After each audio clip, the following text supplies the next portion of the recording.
კანადის ბრიტანეთის კოლუმბიაში საგანგებო მდგომარეობა გამოცხადდა. სწრაფად მზარდი ხანძრის გამო დასავლეთ კანადაში 20,000-ზე მეტი ადამიანის ევაკუაცია გახდა საჭირო.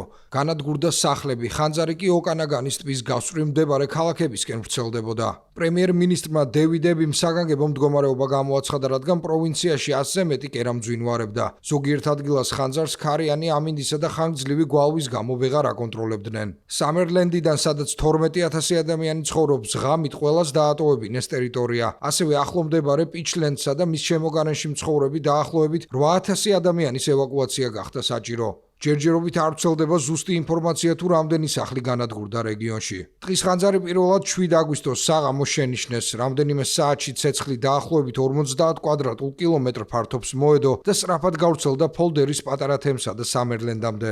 კანადაში ბოლო წლებში სულ უფრო მეტად იზრდება დამანგრეველი ხანძრების რაოდენობა, რაც მასობრივ ევაკუაციებს იწვევს. კვამმა არაერთხელ მოიცვა კანადისა და შეერთებული შტატების დიდი ნაწილიც.